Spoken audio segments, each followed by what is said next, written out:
Hello friends, मैं हूं प्रियंका। इस वीडियो में हम बात करने वाले हैं इंडियन कॉन्ट्रैक्ट एक्ट का टॉपिक है उसकी। तो देखिए, इंडियन कॉन्ट्रैक्ट एक्ट में एक सेक्शन 25 है। सेक्शन 25 की एक्सेप्शंस हैं कुछ, उसकी हम यहाँ बात करेंगे। पहले जान लेते हैं कि सेक्शन 25 होता क्या है। देखिए, सेक्शन 25 कंसीडरेशन का है, जिसमें ये कहा गया है कि अगर किसी भी एग्रीमेंट में कंसीडरेशन नहीं है, कोई एग्रीमेंट हुआ, कॉन्ट्रैक्ट हुआ, उसके बदले कंसीडरेशन अगर नहीं है तो वो कॉन्ट्रैक्ट क्या माना जाएगा? वॉइड माना जाएगा। ये तो कहता है सेक्शन 25। सेक्शन 25 क्या कहता है कि बिना कंसीडरेशन के एग्रीमेंट वॉइड होगा। पर इसकी कुछ एक्सेप्शंस दी गई हैं, जिसमें ये है कि कंसीडरेशन के बिना भी अगर कोई कॉन्ट्रैक्ट है, कोई एग्रीमेंट है, तो वो वैलिड होगा। वो एक्सेप्शंस हम यहाँ पर देखने वाले हैं क्या क्या है। इसके लिए क्या है, देखिए यहाँ पर validity of an agreement without consideration, बिना कंसीडरेशन के वैलिड कौन कौन से एग्रीमेंट होंगे। फर्स्ट केस है यहाँ पर नेचुरल लव एंड अफेक्शन। अगर लव एंड अफेक्शन में कोई भी जो है एग्रीमेंट हुआ है तो वो वैलिड माना जाएगा। ये कौन से सेक्शन के अंडर आएगा? सेक्शन 25 का सब सेक्शन 1 यहाँ पर होगा। इसमें कुछ पॉइंट्स है, कुछ शर्तें हैं कि कब होगा ये वैलिड। अगर जो है एग्रीमेंट हुआ है वो नेचुरल लव एंड अफेक्शन है दोनों पार्टीज़ के बीच में, तो ही होगा ये। सेकंड है, उनमें नियर रिलेशनशिप्स होनी चाहिए, पार्टी में नियर रिलेशनशिप है जिन पार्टीज़ के बीच में एग्रीमेंट हो रहा है उन दोनों में। और ये क्या है, रिटर्न में होना चाहिए एग्रीमेंट, जब ये वैलिड होगा। और क्या है, रजिस्टर्ड होना चाहिए ये लॉ के अंडर, तभी ये वैलिड माना जाएगा। तो ये चारों पॉइंट्स अगर होंगे इस एग्रीमेंट में तो वो वैलिड माना जाएगा। ठीक है, नेक्स्ट पॉइंट है second, compensation for past voluntary services. अगर पास्ट वॉलंटरी सर्विस कोई हुई है तो उस केस में अगर कोई भी कंसीडरेशन नहीं था तो भी वो वैलिड होगा। उसमें भी कुछ कंडीशंस हैं, ये चारों कंडीशंस अगर पूरी होती हैं तो ही ये वैलिड माना जाएगा एग्रीमेंट। फर्स्ट कंडीशन क्या है, services should have been rendered voluntarily. अपनी इच्छा से दी गई हो सर्विस, कोई भी दबाव नहीं होना चाहिए सर्विस देने के लिए।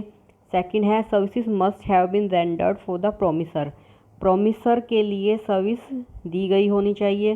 थर्ड है, the promisor must been existent at the time when services were rendered. जब सर्विस दी गई है तो प्रोमिसर जो है वो एग्जिस्टेंट में होना चाहिए, क्योंकि प्रोमिसर के लिए ही सर्विस दी जा रही है तो प्रोमिसर की एग्जिस्टेंस होनी चाहिए, तभी वो सर्विस होगी। अच्छा, फोर्थ है, the promisor must have intent to compensate the promisee. और प्रोमिसर का इंटेंशन क्या होना चाहिए? प्रोमिसी को कंपनसेट करने का होना चाहिए, तभी ये सर्विस जो है वॉलंटरी सर्विस होंगी। और ये चारों कंडीशन होंगी अगर, तो भी ये क्या है, वैलिड मानी जाएगी बिना कंसीडरेशन के भी। क्योंकि अगर सर्विस जो है अपनी इच्छा से दी गई है, बिना किसी दबाव के, प्रोमिसर के लिए दी गई है और प्रोमिसर की इंटेंशन है कि वो उसे कंपनसेट कर देगा प्रोमिसी को, और प्रोमिसर की एग्जिस्टेंस में होनी चाहिए, तो वो क्या है, बिना कंसीडरेशन के भी वैलिड रहेगी। नेक्स्ट पॉइंट है हमारे पास, प्रोमिस टू पे टाइम बार डेप्ट। टाइम बार डेप्ट है कोई, उसके लिए प्रॉमिस किया है पे करने का, तो जब भी बिना कंसीडरेशन के ये वैलिड रहेगा। Where a promise in return, ये रिटर्न में होना चाहिए, साइंड होना चाहिए, किसके द्वारा? या तो पर्सन जो इसको बना रहा है वो, या फिर उसका कोई ऑथोराइज एजेंट है तो उस एजेंट द्वारा। ठीक है, अगर ये रिटर्न में हो और साइंड हो, it's made to pay a डेप्ट barred by limitation, it is valid without consideration.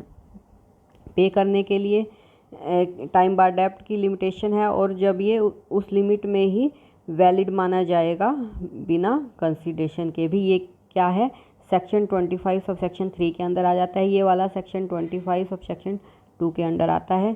ठीक है, तो ये टाइम बार डेप्ट में है। टाइम बार डेप्ट कब होना चाहिए, किस इंटेंशन से बनाया गया है वो, उसको प्रोमिसर को प्रोमिसी को पे करने के लिए कोई टाइम बार डेप्ट है वो रिटर्न में होना चाहिए और साइंड होना चाहिए, जब भी वो वैलिड माना जाएगा। और इस केस में बिना कंसीडरेशन के भी वैलिड रहेगा। फिर फोर्थ पॉइंट है कंप्लीटेड गिफ्ट।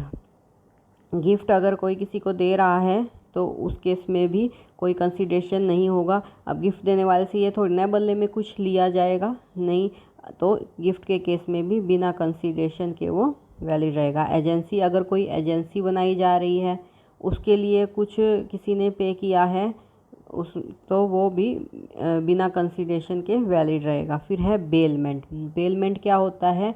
किसी को गुड्स दी किसी ने अपनी किसी स्पेशल पर्पस के लिए या उसमें कुछ मॉडिफाई करने के लिए, तो वो बेलमेंट होती है। और बेलमेंट के केस में भी बिना कंसीडरेशन के वैलिड रहेगा। अब मान लीजिए क्या है, जैसे किसी ने अपनी गुड्स दी है प्रोसेसिंग के लिए, जैसे कि एग्जांपल ले लेते हैं कार वॉश का। अगर किसी ने कार वॉश करवानी है, वो उसे देता है कार वॉश वाले को, वॉश करने के बाद जो है कार दे देगा, तो जो उसमें सामान जो होगा वही उसको वापस लौटाया जाएगा। ठीक है, वो उस गुड्स को क्या है दे रहा है, लेकिन किसी पर्पज़ के लिए दे रहा है वो। ठीक है, तो उस केस में कंसीडरेशन की ज़रूरत नहीं है, बिना कंसीडरेशन भी वैलिड होगा। चैरिटी, अगर चैरिटी के लिए कुछ दिया जा रहा है, कोई भी जैसे ऑथोराइज है, चैरिटेबल ट्रस्ट है, उसको डोनेशन दी जा रही है, तो उसके बदले में डोनर जो है कुछ लेगा थोड़ी ना, है ना, तो बिना कंसीडरेशन के भी वहाँ पर वैलिड रहेगा चैरिटी के केस में भी। तो ये सब कुछ पॉइंट्स हैं जिसमें बिना कंसीडरेशन के भी एग्रीमेंट वैलिड होता है। आई होप आपको ये समझ आए होंगे। इस वीडियो के लिए इतना ही, बाकी के टॉपिक्स मैं आप नेक्स्ट वीडियो में लेकर आऊँगी। Thank you so much.